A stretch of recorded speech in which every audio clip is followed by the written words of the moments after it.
Welcome to Porter Flute Pod. It's episode 4, and we are celebrating graduation 2020 and all that entailed. We are with Justine Sedky virtually. She's interviewing me, and I'm interviewing her. And also behind the scenes is Alan J. Tomasetti. I'm so excited to feature Justine today to talk about her experience at the University of Michigan. I hope that you'll visit the YouTube channel of the School of Music, Theater, and Dance, as well as the Facebook group University of Michigan Flute Studio for more information on the graduates of 2020. They are astonishing and super successful. I'm sure all of you educators can understand the feeling of watching a student meet their goals. It's like watching a flower blossom. And with the 7 graduates this year, I'm literally looking at a garden. The soil is so rich. So I'm so proud. And I'm really glad that you're here in Porter Flute Pod. So let's go in and meet Justine. Welcome to the podcast, Justine. Thank you, Professor Porter. I'm so happy to be here, front and center. We're Zooming. Can you talk about how this was your whole idea? This whole podcast, why we're in Porter right now? I thought it would be a great thing for you to put yourself out there as just like you talking the way that I see you in the studio and one-on-one. I just was really excited about the idea of people also being able to get that from you. And here we are today, already like 4 episodes in. Well, I know. And it was also Alan J. Tomasetti's fault because you know how you throw away emails and you archive them in different ways over the years and you say, oh my goodness, I'm still hanging on to that. I came across an email from 2006 and it was AJ to a web designer asking the web designer, could he please install something that allowed me to have a podcast? So I asked you because you are just so open to everything. But I also like your line of respect. You know, you have your what I call you're my New Yorker. I always need a New Yorker in my life. Incredibly friendly people who I lived there for 10 years. I feel like it was part of my personality. At one point, it's still in there. So I'm just so happy that you chose to take that leap with me. So I'm not in this by myself. Yeah. We're doing all this. I just want to say also happy birthday. Thank you. Days ago. And today is our big house, our virtual big house graduation day. So happy graduation today. Thank you. I'm sad that I didn't get a chance to be there in person and celebrate all of I just really love pomp and circumstance in any kind of situation, a ceremony, a ritual, something where I get to wear a weird little outfit and everyone's just like inspirational. There's something about graduations and I'm sometimes in a minority about this because some people hate them because they go on so long, but like I am a huge fan. I get chills just talking about it. So I feel a little cheated, but it is what it is. So shall we talk about how it all began? I'd love to. That's my favorite. Like how I met you? Yeah, I think I'm about to hear this for the first time. I've told this story. I mean, you were there, but you had a different brain than I had. You were recruiting brain. I was, what's my future going to look like brain? Okay. So I'm from New York. You mentioned that. I applied to mostly schools in New York. I was very afraid of leaving New York. I had little interest in it. And my former teacher, Judith Mendenhall, said to me, I really think that you should go take a lesson with Amy Porter. at Michigan. And I was like, that's really far away. And she was like, just go, just do it. You know, it's totally worth it. She's great. I really think you should go and do that audition. And so I sent in my tape, blah, blah, blah. I passed my pre-screening and I called my dad and I was like, I think I'm just going to send a tape to Michigan. It's so far. And he on the phone, he was like, what do you mean? He was like, you've got to go in person. Isn't she kind of a big deal? And I was like, yeah, she is. And I just was, you know, bogged down by all these auditions and school. And my first instinct was like, it's so far. And it's not that, it's an hour plane ride. And so my dad was like, I'm just going to buy your flight. I think you should just go. And I was like, you're right. I do get it. So I, you know, flew out to Michigan. I stayed with a friend in one of the co-ops in Ann Arbor. Snowed about 19 inches. It was very cold and I was not properly dressed. And I spent all day at the School of Music in a practice room in sweatpants and a t-shirt and a sweatshirt. Practiced all day. And then 10 minutes before my audition, I slipped on a dress and stood outside. And the first thing you said to me was, what do you want to do with this degree? You asked me, you didn't say, okay, great to meet you. Play the Mozart.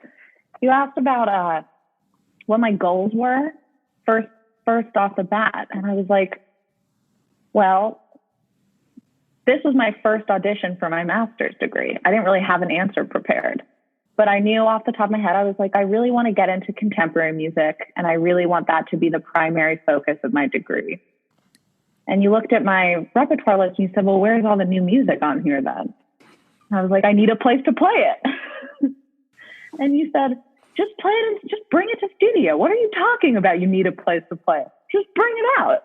And I was like, yeah, that is really simple. And the rest of the audition and then the lesson the next day, you just kept on telling me that I could do whatever I needed to do and whatever I wanted to do. And you were there to make me a great flute player for what I needed. And I was just like, I left like so pumped. I was like, that is exactly how a lesson should go. That is exactly how picking a school should go. I'm so glad that I went here and had this opportunity to connect with this person who really got it. I felt like you really got it. And, you know, I bopped back on to New York and I took these other auditions and I took a bunch of lessons.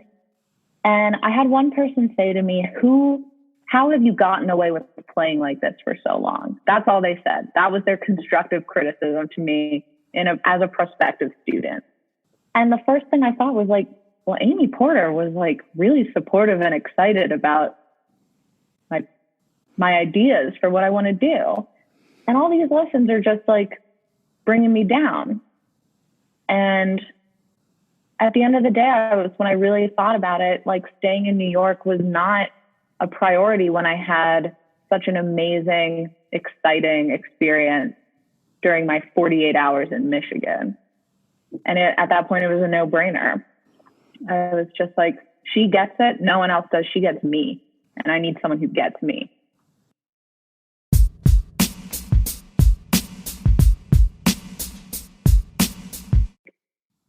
Now what is exciting? The now what is exciting. I like change. I really do. Sometimes it can be confusing and scary and cause burnout. And other times it can be the kick in the pants that you needed, you know? Totally. A little bit of both, I think. You did your own project, Babe World. Talk about that for a second. I'd love to. Part of my unexpected delight about coming to University of Michigan, besides just being able to work with you and the studio and the amazing large ensembles, was that I found myself just kind of thrown into this really supportive, amazing community of new music, improvisation, electronic music departments. Like it's a gem. It's like this hidden gem that I found out dates back to like the 60s. Like University of Michigan notoriously has been a place that supports the avant-garde. There was something called the Once Festival, and University of Michigan was like, come here to Ann Arbor and we'll foster your need for that. And so, you know, there was Yoko Ono did performance art here, and it's been a hit place forever. And so I was really excited to just kind of fall into this line of, I'd meet someone, I'd say I play new music. They're like, oh, we should get together. The Creative Arts Orchestra, the jazz department, everyone just welcomed me with open arms to be like, try this, try really thinking about what your spirit is telling. And that's something that you told me in our first lesson when I auditioned here was, you tell me and I will make sure that you are able to get what you need based on what you tell me. And so I took a couple performance art tech classes. I learned how to kind of get comfortable with Ableton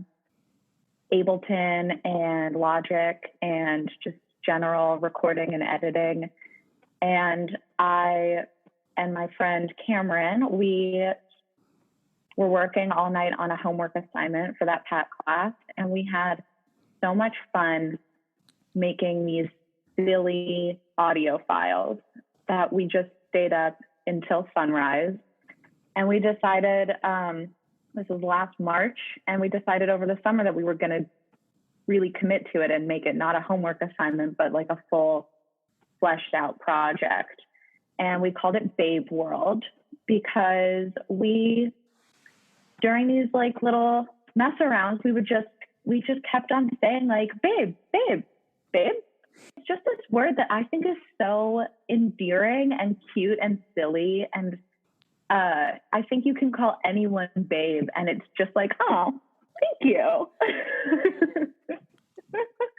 And so we just were like, why don't we just create this? We created this little utopia where everyone's a babe and that energy is just spread out in the land. And it's this happy, fun, silly place where there's no one's coming at you and being like, you're not working hard enough and you need to get a job and you need to make this much money. It's just everything you want from like a good, fun performance.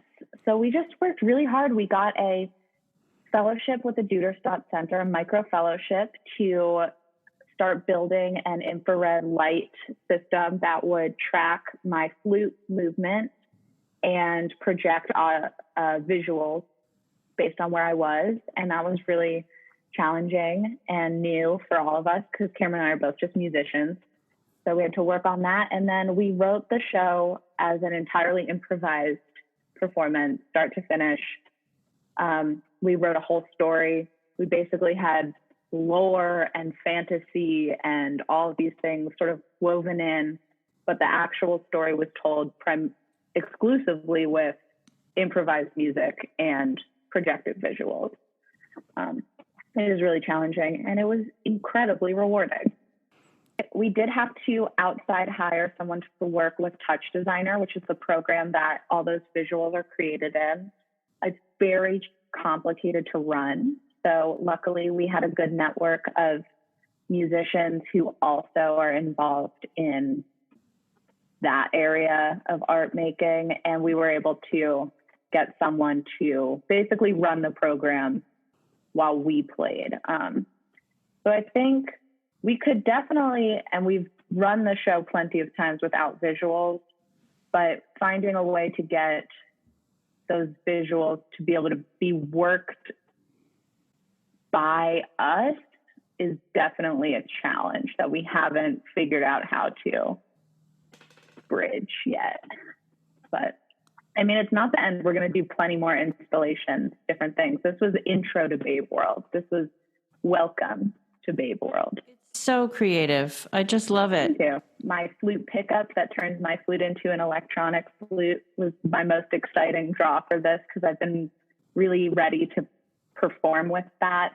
It's a Barkus Berry. It goes right into the head joint, and then I strap the preamp on me.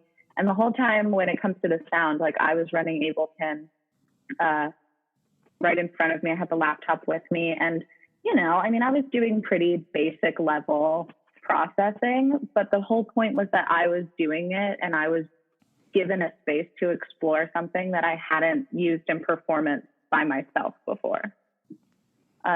It's very scary to be in a place where people go, oh, you're not taking auditions, then what are you going to do? Is definitely the question I've gotten plenty of times. And the answer really is, I kind of just have to make it up as I go along. You know, I'll start chamber groups. I'm going to figure it out. But the important thing is that I don't sacrifice my creative drive and also my playing ability, because I can play the flute very well at this point. I just want to make sure. Some people think that having a side hustle or a day job is like selling out or not being committed to the art you make. And I think that that is so far from true. I think what you do to pay the rent doesn't always have to be, and it doesn't need to be the way that you express yourself. And I'm more concerned with putting myself out there as much as I can.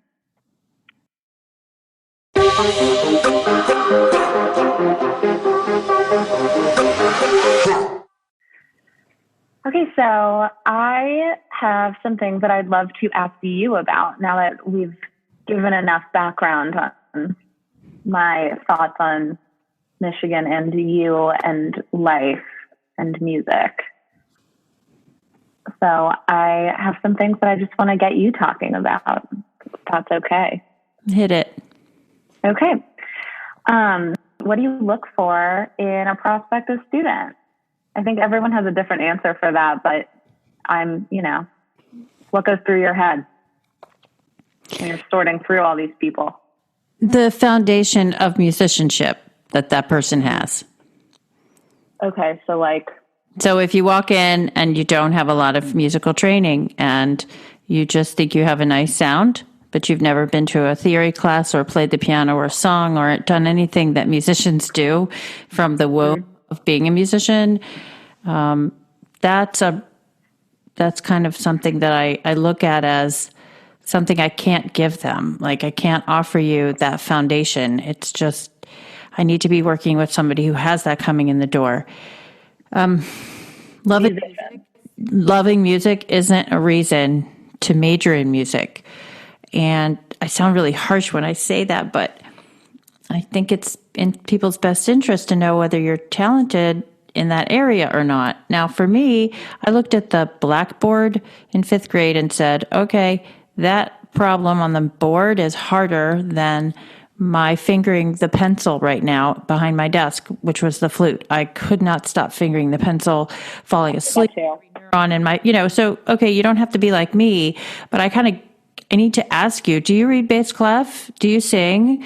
Do you play piano? Did you have music in the house? Do you even listen to classical music? I've had people standing in front of me thinking that they could get a music degree, but they don't know the first name of Brahms. Oh. Yeah, so let me just... It's a foundation of musicianship that I would look for. Mm-hmm. That makes sense. I appreciate that. What has been the most... Personally, what has been the most rewarding thing about teaching in the 20 years that you've been at University of Michigan? What has sort of fed your spirit here with students? The fact that the students teach me something every day and they come with new things like you, and I'm scared for you. I'm scared for me, but no one has crossed the line that much that I would ever say no. I do say that might not be in your best interest, but only you know what creative child you want to give birth to, and I'm ready to help you. I remember the first time a student went into Duderstadt, I grabbed my current doctoral assistant by the arm and just said, you're going to have to get me through this because I have no idea what she's doing, but this is going to be different and it's not the mainstream, but it's happening. And she did it, and it's, she opened my eyes. So the most rewarding thing for me is learning from my students. The Baroque flute coming into the world in such a way through two people coming into the studio at once who both played Baroque flute, seriously and like had studied in Europe. Another moment was when we had an Indian flutist, a Carnatic flutist, come and teach the flute studio for a couple of semesters. And I took what I thought, oh, 2 people will sign up. 8 people signed up. I was the only one who couldn't get a sound in the circle of us, and I promptly got up and said, this is not my jam. I know when I can't do something. So the Indian flute had a life here. And I must say that others have gone on to play ragas, make their own ragas. And wasn't it wonderful when the Dalai Lama came to Chrysler Arena and we had this group of Indian flutists sitting there with a tabla player? That was one of the highlights of my career. You see, I don't know, Justine, if you can hear the theme in it, but it's always not coming from me generally. It's from the student to me. I hold up a mirror and I say, here we go. Like, look at yourself. Here's what I think would help you. But God help both of us, because I have no idea. Like, a Carnatic flute. Are you kidding? Couldn't. Yeah. So right now you and I are playing with performing arts technology, and I think I'll leap into the VR world for fun. I think so shifting and changing with the students who lead me has been my greatest joy. Cool. Yeah. The fact that we took a chance on what you were doing, and that the degree would be a foundation. Okay. Mm-hmm. With your master's from Michigan, you can go many ways. Yeah, a lot of ways. And I mean, I don't want to discount all of the ways that you just fixed my playing. Like, you did support all of these projects that I had and that the repertoire I chose, but also just within a couple months, I remember I was talking to some of the flute players in symphony band in my section. I said, God, you all sound, your low registers are like really good. And one of them turned to me and just said, just give it like another month, you'll be fine. And I was like, what do you mean? They're like, she'll fix it. I don't know how, she'll fix it. And like within a couple months, I was like, oh, hell yeah. And it did make, like things that I really did need fixing in my playing and support in my playing, you took care of completely. And, that's why I feel so confident that like, yeah, I can do all this creative stuff. And like, I can bang out these excerpts and sound really good. And I can, like, I've got all of this stuff. And so I find I have this like excellent foundation and the nourishment of my creative spirit. So it's really that balance between the two that makes it worth it, really. Go Blue. Yeah, for real.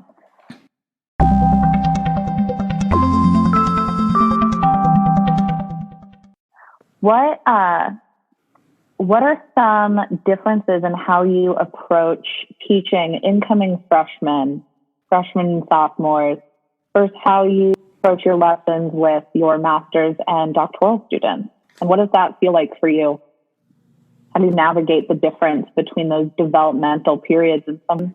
Freshmen are wonderful because they come in and they play in studio class and everybody's clapping and they're smiling. And then kind of as time goes on, my poor master's students are just getting up in class and playing and defeated and feeling all like, I've had so much criticism over the last 4 years. Everything's really awful or whatever. Whereas the freshmen are just, they have no fear. And for that, fear. They are the most fearless. Amazing. And my favorite is when they have a good basis of etudes. My doctoral students are such artists coming in the door that I can just sit back and drink a big cup of coffee without saying a word. Mm-hmm. And it is my pleasure to listen to this person and to offer my thoughts. Now, here we go. I look at the student, and in fact, I have done it, straight into the student's eyes and smiled and said, that is so beautiful. And I bet you had no idea what you're doing. You just played, right? And you could see kind of the blood drain and the smiles going away. And I say, that's not a slam. Like, I just do you know why you went to that certain note? And did you want to go to that certain note? And it gets back to, do you know the first name of the composer? It's 7 levels deep. That's a beautiful doctoral student when they're completely open. They're so open that they're going, oh my gosh, this is intense. It's all coming in. I've heard of students at, certain schools who feel like they have to take beta blockers just to go into their lesson. Oh no, this is the safe room, the safe house. Yeah.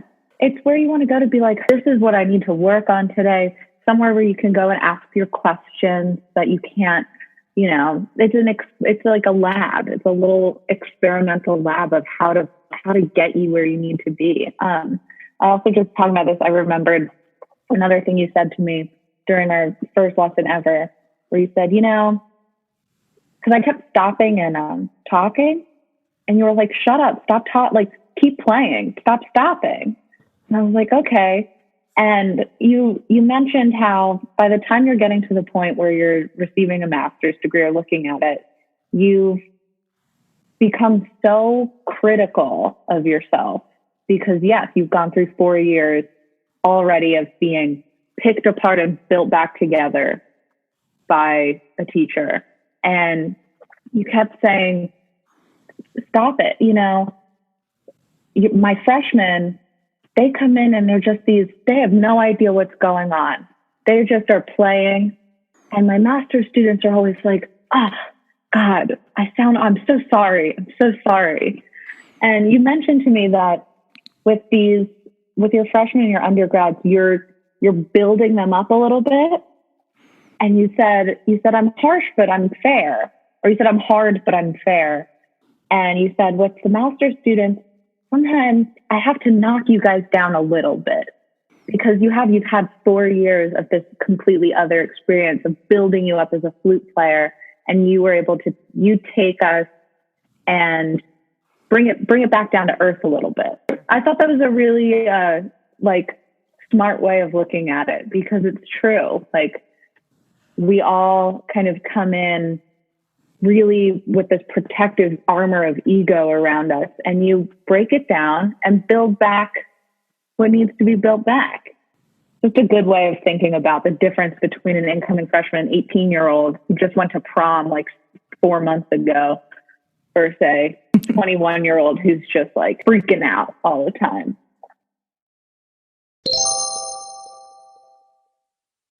I think it takes a little bit of confidence to stand up and do what we do. 100%. Not be where we are without a little bit of ego and then a little bit of squashed ego. Mm-hmm. Yeah, I think I've noticed more and more, maybe just at Michigan, with the prevalence of the contemplative practice courses and the meditation courses that happen here. In the performing arts school specifically, there's always a conversation to be had about ego and where its place is and how it can serve us and how it can serve other people. And then also the ways that it completely can ruin everything in a performance anxiety is this big ego coming in and being like, if you mess this up, you're a bad musician. Everyone's looking at you. Everyone's going to notice. How do you take that ego and what do you do with all of it? Because we all have it. It's our natural instinct to be concerned and protect ourselves from being cast away from the herd. We all just want to have our spot and have it be safe and secure. But our egos are there to be like, don't let it. Don't get kicked out, don't let anyone see that you might be less than, or if you mess this up, what does it mean about you? And I think we've had some discussions in studio class about how you do need to have the supportive ego that is, that circle of excellence around you that is impenetrable and serve you. And then how do you take all of that and give to an audience and give something back to the creative world? how do you manage the ego in a healthy way? You're doing a commercial for the chapter on Anatomy of Sound movie. So yeah, I give the dictionaries 4 different definitions of ego, and that's one of my most powerful chapters of the movie. So it's checking the one kind of ego at the door when you walk into a yoga class is what you have to do. Checking the ego that we're talking about at the door for chamber music is also one you have to check. It's almost like you put it in a suitcase, all the judgy or whatever that is. But you're right. It's coming up against a wall, like I said in the past episodes, about if you're going to keep hitting a brick wall, it doesn't feel very good after a while. So you might want to climb out or climb up or find someone to help you soothe this acceptance that there are more ways to handle life, and they are graceful, and they are, I love to tell these 19 and 20-year-olds that, because at 23, I was told that. So what I thought was a good stretch class turned into a thoughtful way of existing in the world, walking through, journeying through, just letting other people, you don't have to bounce into them and clash with them and have drama. You just have to just exist with people. That's the way I think our studio is, the vibe is.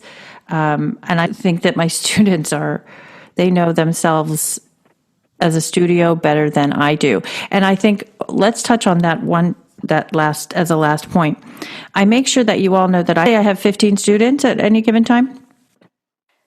I have 15 individual relationships. I don't have one relationship with 15 people. Right. That's true. And that's, you couldn't, otherwise the studio wouldn't be as successful and well nourished as it is, because we're all incredibly different people. At least in my 2 years, I've seen so many different people get up in studio class and completely kill it, and they all have their own little personalities. And it's this real motley crew of very different people. So you are this centerpiece that has to know each one and what their needs are as students and as individuals and artists.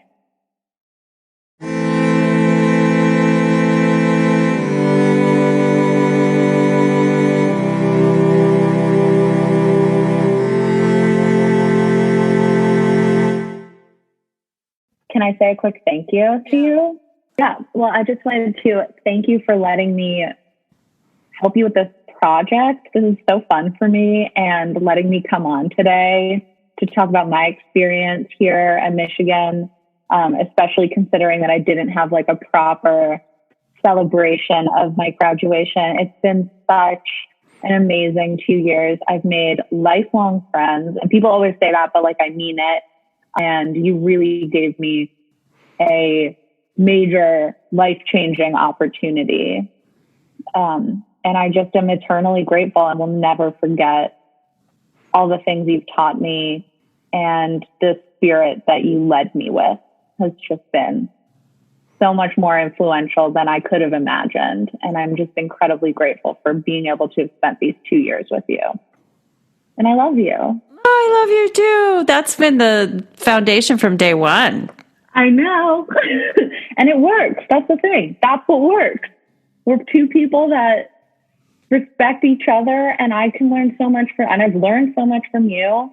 And you've just been my cheerleader the whole time and called me out when I was wrong. And, it's just been really, really amazing. And can I say thanks, babe? Thanks, babe. Thanks, babe. Good episode. So, yeah, thanks for letting me pick your brain a little bit. This is really fun. Thanks for being my producer and being there when I said, do I sound funny? Okay, cool. I look forward to every week. I know. Stay tuned. Thank you to all the listeners. Yay. Yay.